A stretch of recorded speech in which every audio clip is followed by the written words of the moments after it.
The Book of Ecclesiastes, Chapter 1. The words of the teacher, son of David, king in Jerusalem. Meaningless, meaningless, says the teacher, utterly meaningless. Everything is meaningless. What do people gain from all their labors at which they toil under the sun? Generations come and generations go, but the earth remains forever. The sun rises and the sun sets and hurries back to where it rises. The wind blows to the south and turns to the north. Round and round it goes, ever returning on its course. All streams flow into the sea, yet the sea is never full. To the place the streams come from, there they return again. All things are wearisome, more than one can say. The eye never has enough of seeing, nor the ear its fill of hearing. What has been will be again. What has been done will be done again. There is nothing new under the sun. Is there anything of which one can say, "Look, this is something new"? It was here already long ago. It was here before our time. No one remembers the former generations, and even those yet to come will not be remembered by those who follow them. I, the teacher, was king over Israel in Jerusalem. I applied my mind to study and to explore by wisdom all that is done under the heavens. What a heavy burden God has laid on mankind. I have seen all the things that are done under the sun. All of them are meaningless, a chasing after the wind. What is crooked cannot be straightened. What is lacking cannot be counted. I said to myself, "Look, I have increased in wisdom more than anyone who has ruled over Jerusalem before me. I have experienced much of wisdom and knowledge.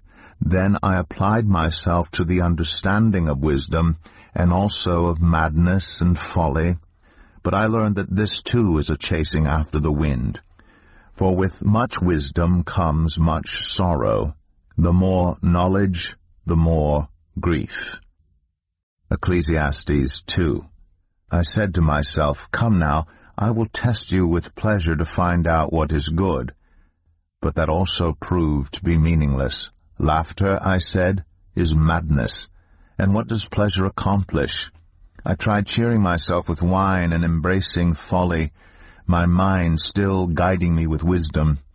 I wanted to see what was good for people to do under the heavens during the few days of their lives. I undertook great projects. I built houses for myself and planted vineyards. I made gardens and parks and planted all kinds of fruit trees in them. I made reservoirs to water groves of flourishing trees. I bought male and female slaves and had other slaves who were born in my house. I also owned more herds and flocks than anyone in Jerusalem before me. I amassed silver and gold for myself and the treasure of kings and provinces. I acquired male and female singers, and a harem as well, the delights of a man's heart. I became greater by far than anyone in Jerusalem before me. In all this my wisdom stayed with me. I denied myself nothing my eyes desired. I refused my heart no pleasure. My heart took delight in all my labor, and this was the reward for all my toil. Yet when I surveyed all that my hands had done and what I had toiled to achieve, everything was meaningless, a chasing after the wind. Nothing was gained under the sun. Then I turned my thoughts to consider wisdom and also madness and folly. What more can the king's successors do than what has already been done? I saw that wisdom is better than folly, just as light is better than darkness. The wise have eyes in their heads, while the fool walks in the darkness. But I came to realize that the same fate overtakes them both. Then I said to myself, "The fate of the fool will overtake me also. What then do I gain by being wise?" I said to myself, "This too is meaningless. For the wise, like the fool, will not be long remembered. The days have already come when both have been forgotten. Like the fool, the wise too must die." So I hated life, because the work that is done under the sun was grievous to me. All of it is meaningless, a chasing after the wind. I hated all the things I had toiled for under the sun, because I must leave them to the one who comes after me. And who knows whether that person will be wise or foolish? Yet they will have control over all the fruit of my toil, into which I have poured my effort and skill under the sun. This too is meaningless. So my heart began to despair over all my toilsome labor under the sun. For a person may labor with wisdom, knowledge, and skill, and then they must leave all they own to another who has not toiled for it. This too is meaningless and a great misfortune. What do people get for all the toil and anxious striving with which they labor under the sun? All their days their work is grief and pain. Even at night their minds do not rest. This too is meaningless. A person can do nothing better than to eat and drink and find satisfaction in their own toil. This too, I see, is from the hand of God, for without Him who can eat or find enjoyment? To the person who pleases Him, God gives wisdom, knowledge, and happiness, but to the sinner He gives the task of gathering and storing up wealth to hand it over to the one who pleases God.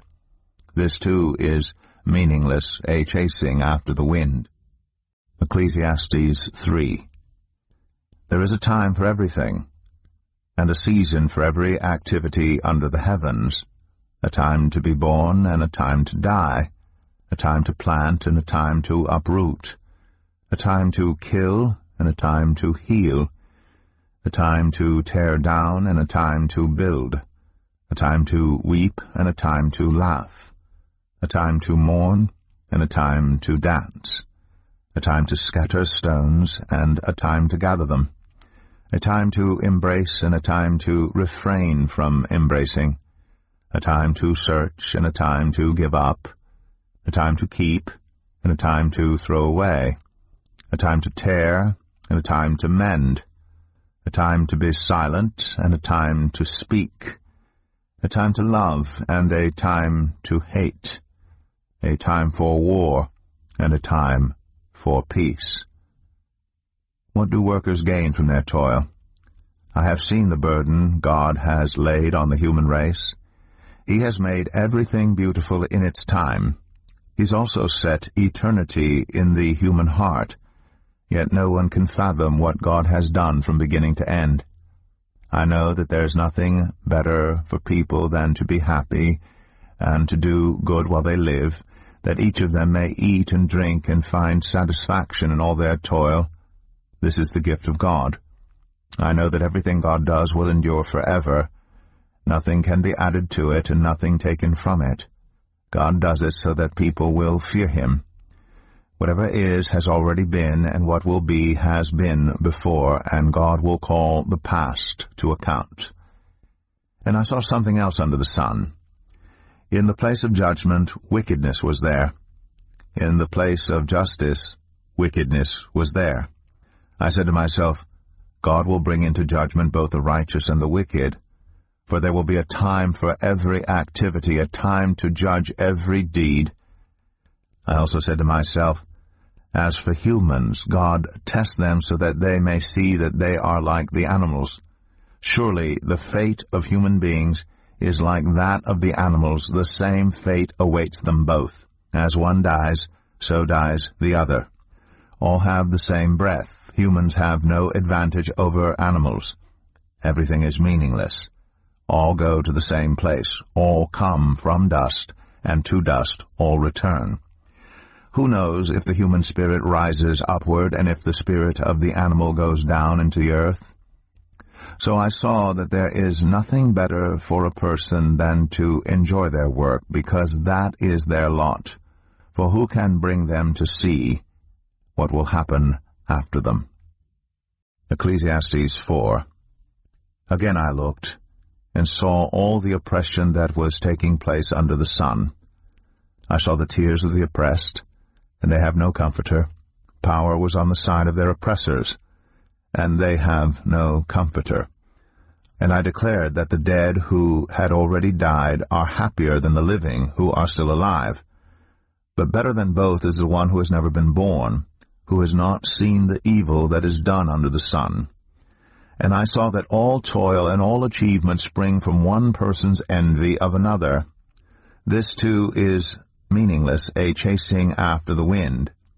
Fools fold their hands and ruin themselves.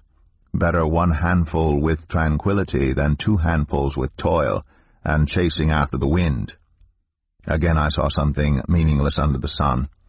There was a man all alone. He had neither son nor brother. There was no end to his toil. Yet his eyes were not content with his wealth. For whom am I toiling, he asked, and why am I depriving myself of enjoyment? This too is meaningless, a miserable business. 2 are better than 1 because they have a good return for their labor. If either of them falls down, one can help the other up. But pity anyone who falls and has no one to help them up. Also, if 2 lie down together, they will keep warm. But how can one keep warm alone? Though one may be overpowered, 2 can defend themselves. A cord of 3 strands is not quickly broken. Better a poor but wise youth than an old but foolish king who no longer knows how to heed a warning. The youth may have come from prison to the kingship, or he may have been born in poverty within his kingdom. I saw that all who lived and walked under the sun followed the youth, the king's successor. There was no end to all the people who were before them. But those who came later were not pleased with the successor. This too is meaningless, a chasing after the wind. Ecclesiastes 5. Guard your steps when you go to the house of God. Go near to listen rather than to offer the sacrifice of fools who do not know that they do wrong. Do not be quick with your mouth, do not be hasty in your heart to utter anything before God. God is in heaven and you are on earth, so let your words be few. A dream comes when there are many cares, and many words mark the speech of a fool. When you make a vow to God, do not delay to fulfill it. He has no pleasure in fools. Fulfill your vow. It is better not to make a vow than to make one and not fulfill it. Do not let your mouth lead you into sin, and do not protest to the temple messenger, "My vow was a mistake." Why should God be angry at what you say and destroy the work of your hands? Much dreaming and many words are meaningless. Therefore fear God. If you see the poor oppressed in a district, and justice and rights denied, do not be surprised at such things. For one official is eyed by a higher one, and over them both are others higher still. The increase from the land is taken by all. The king himself profits from the fields. Whoever loves money never has enough. Whoever loves wealth is never satisfied with their income. This too is meaningless. As goods increase, so do those who consume them. And what benefit are they to the owners except to feast their eyes on them? The sleep of a laborer is sweet, whether they eat little or much, but as for the rich, their abundance permits them no sleep. I have seen a grievous evil under the sun, wealth hoarded to the harm of its owners, or wealth lost through some misfortune, so that when they have children there's nothing left for them to inherit. Everyone comes naked from their mother's womb, and as everyone comes, so they depart. They take nothing from their toil that they can carry in their hands. This too is a grievous evil. As everyone comes, so they depart. And what do they gain, since they toil for the wind?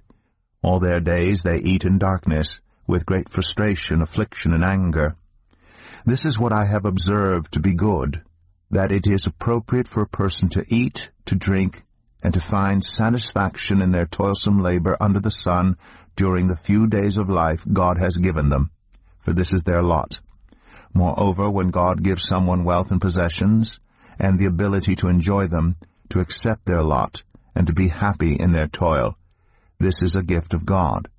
They seldom reflect on the days of their life, because God keeps them occupied with gladness of heart. Ecclesiastes 6. I have seen another evil under the sun, and it weighs heavily on mankind. God gives some people wealth, possessions, and honor, so that they lack nothing their hearts desire. But God does not grant them the ability to enjoy them, and strangers enjoy them instead. This is meaningless, a grievous evil.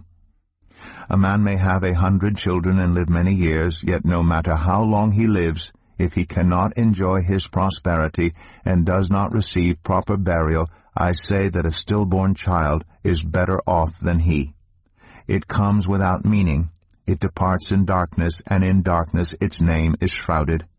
Though it never saw the sun or knew anything, it has more rest than does that man, even if he lives 1,000 years twice over, but fails to enjoy his prosperity.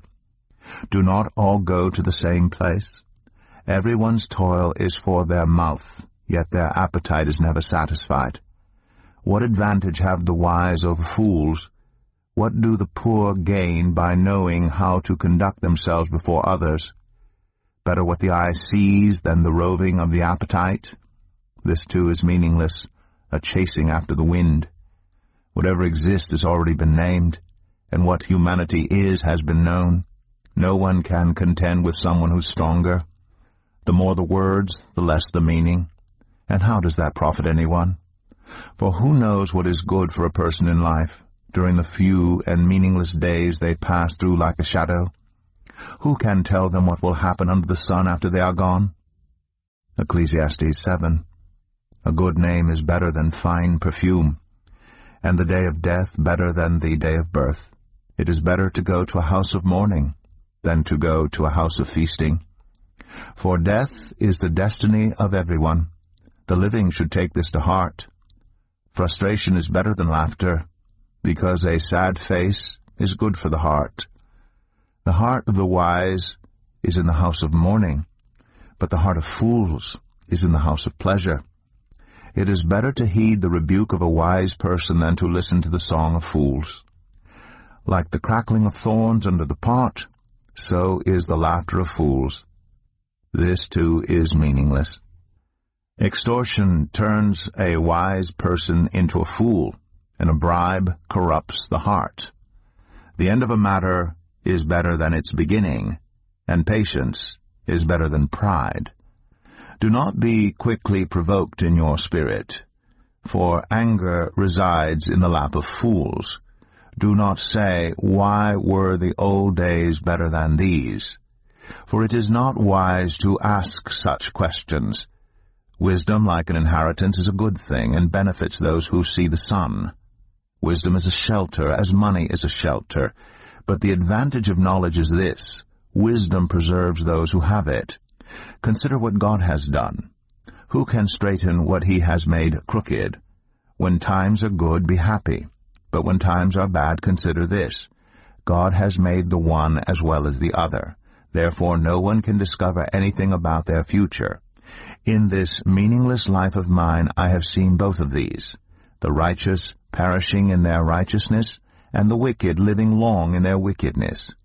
Do not be over-righteous, neither be over-wise. Why destroy yourself?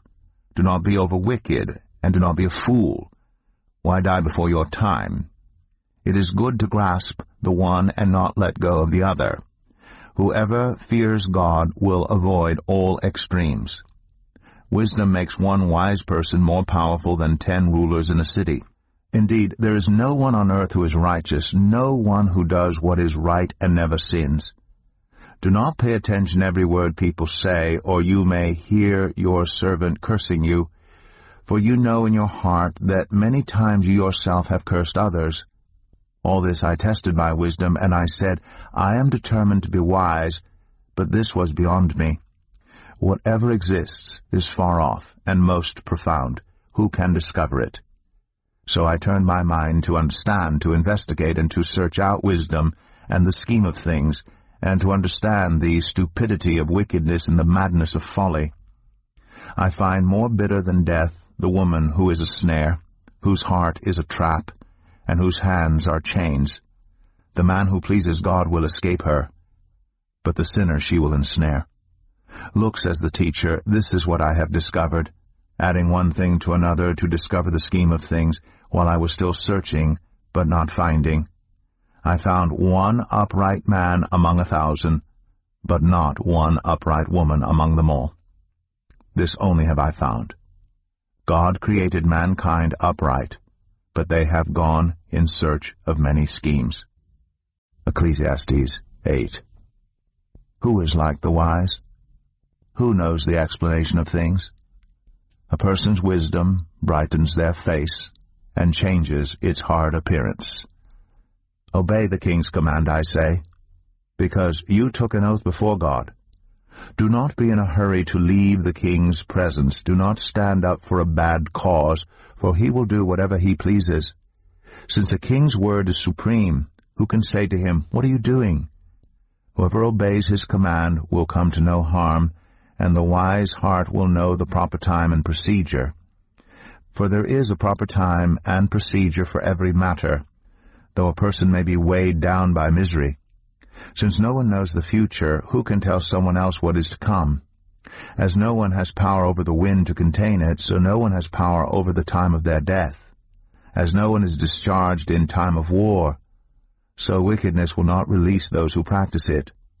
All this I saw, as I applied my mind to everything done under the sun. There is a time when a man lords it over others to his own hurt. Then, too, I saw the wicked buried, those who used to come and go from the holy place and receive praise in the city where they did this. This, too, is meaningless. When the sentence for a crime is not quickly carried out, people's hearts are filled with schemes to do wrong. Although a wicked person who commits 100 crimes may live a long time, I know that it will go better for those who fear God, who are reverent before him. Yet because the wicked do not fear God, it will not go well with them, and their days will not lengthen like a shadow. There is something else meaningless that occurs on earth: the righteous who get what the wicked deserve, and the wicked who get what the righteous deserve. This too, I say, is meaningless. So I commend the enjoyment of life, because there's nothing better for a person under the sun than to eat and drink and be glad. Then joy will accompany them in their toil all the days of the life God has given them under the sun. When I applied my mind to know wisdom and to observe the labor that is done on earth, people getting no sleep day or night, then I saw all that God has done. No one can comprehend what goes on under the sun. Despite all their efforts to search it out, no one can discover its meaning. Even if the wise claim they know, they cannot really comprehend it. Ecclesiastes 9. So I reflected on all this, and concluded that the righteous and the wise, and what they do, are in God's hands, but no one knows whether love or hate awaits them. All share a common destiny: the righteous and the wicked, the good and the bad, the clean and the unclean, those who offer sacrifices and those who do not. As it is with the good, so with the sinful. As it is with those who take oaths, so with those who are afraid to take them. This is the evil in everything that happens under the sun. The same destiny overtakes all. The hearts of people, moreover, are full of evil, and there is madness in their hearts while they live, and afterward they join the dead. Anyone who is among the living has hope. Even a live dog is better off than a dead lion. For the living know that they will die, but the dead know nothing. They have no further reward, and even their name is forgotten. Their love, their hate, and their jealousy have long since vanished. Never again will they have a part in anything that happens under the sun. Go, eat your food with gladness, and drink your wine with a joyful heart. For God has already approved what you do. Always be clothed in white, and always anoint your head with oil. Enjoy life with your wife, whom you love, all the days of this meaningless life that God has given you under the sun, all your meaningless days. For this is your lot in life, and in your toilsome labor under the sun. Whatever your hand finds to do, do it with all your might, for in the realm of the dead where you are going, there is neither working nor planning, nor knowledge, nor wisdom. I have seen something else under the sun. The race is not to the swift, or the battle to the strong, nor does food come to the wise, or wealth to the brilliant, or favor to the learned. But time and chance happen to them all. Moreover, no one knows when their hour will come, as fish are caught in a cruel net, or birds are taken in a snare. So people are trapped by evil times that fall unexpectedly upon them. I also saw under the sun this example of wisdom that greatly impressed me. There was once a small city with only a few people in it, and a powerful king came against it, surrounded it, and built huge siege works against it. Now there lived in that city a man poor but wise, and he saved the city by his wisdom. But nobody remembered that poor man. So I said, wisdom is better than strength. But the poor man's wisdom is despised, and his words are no longer heeded. The quiet words of the wise are more to be heeded than the shouts of a ruler of fools. Wisdom is better than weapons of war, but one sinner destroys much good. Ecclesiastes 10. As dead flies give perfume a bad smell, so a little folly outweighs wisdom and honor. The heart of the wise inclines to the right, but the heart of the fool to the left. Even as fools walk along the road, they lack sense and show everyone how stupid they are. If a ruler's anger rises against you, do not leave your post. Calmness can lay great offenses to rest. There is an evil I have seen under the sun, the sort of error that arises from a ruler. Fools are put in many high positions, while the rich occupy the low ones. I have seen slaves on horseback, while princes go on foot like slaves. Whoever digs a pit may fall into it. Whoever breaks through a wall may be bitten by a snake. Whoever quarries stones may be injured by them. Whoever splits logs may be endangered by them. If the axe is dull, and its edge unsharpened, more strength is needed, but skill will bring success. If a snake bites before it is charmed, the charmer receives no fee. Words from the mouth of the wise are gracious, but fools are consumed by their own lips. At the beginning their words are folly, at the end they are wicked madness, and fools multiply words. No one knows what is coming. Who can tell someone else what will happen after them? The toil of fools wearies them. They do not know the way to town. Woe to the land whose king was a servant, and whose princes feast in the morning. Blessed is the land whose king is of noble birth, and whose princes eat at a proper time, for strength and not for drunkenness. Through laziness the rafters sag. Because of idle hands the house leaks. A feast is made for laughter. Wine makes life merry, and money is the answer for everything. Do not revile the king even in your thoughts, or curse the rich in your bedroom, because a bird in the sky may carry your words, and a bird on the wing may report what you say. Ecclesiastes 11. Ship your grain across the sea. After many days you may receive a return. Invest in 7 ventures, yes, in 8. You do not know what disaster may come upon the land.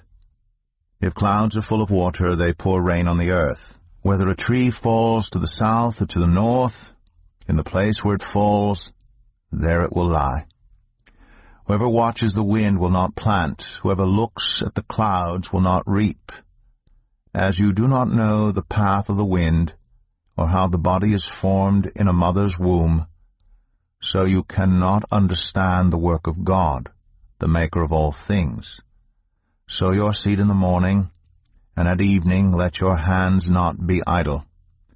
For you do not know which will succeed, whether this or that, or whether both will do equally well. Light is sweet, and it pleases the eyes to see the sun. However many years anyone may live, let them enjoy them all. But let them remember the days of darkness, for there will be many. Everything to come is meaningless. You who are young, be happy while you are young, and let your heart give you joy in the days of your youth. follow the ways of your heart and whatever your eyes see, but know that for all these things God will bring you into judgment. So then, banish anxiety from your heart, and cast off the troubles of your body, for youth and vigor are meaningless. Ecclesiastes 12. Remember your Creator in the days of your youth, before the days of trouble come, and the years approach when you will say, I find no pleasure in them. Before the sun and the light and the moon and the stars grow dark, and the clouds return after the rain, when the keepers of the house tremble, and the strong men stoop, when the grinders cease because they are few, and those looking through the windows grow dim, when the doors to the street are closed, and the sound of grinding fades, when people rise up at the sound of birds, but all their songs grow faint, when people are afraid of heights and of dangers in the streets, when the almond tree blossoms and the grasshopper drags itself along, and desire no longer is stirred, then people go to their eternal home, and mourners go about the streets.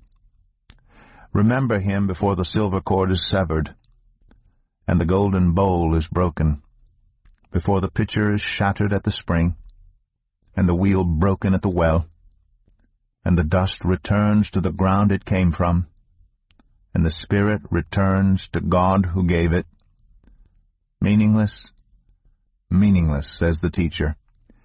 Everything is meaningless. Not only was the teacher wise, but he also imparted knowledge to the people. He pondered and searched out and set in order many proverbs. The teacher searched to find just the right words, and what he wrote was upright and true. The words of the wise are like goads, their collected sayings like firmly embedded nails, given by one shepherd. Be warned, my son, of anything in addition to them. Of making many books there is no end, and much study wearies the body. Now all has been heard. Here is the conclusion of the matter. Fear God, and keep his commandments. For this is the duty of all mankind. For God will bring every deed into judgment, including every hidden thing, whether it is good or evil.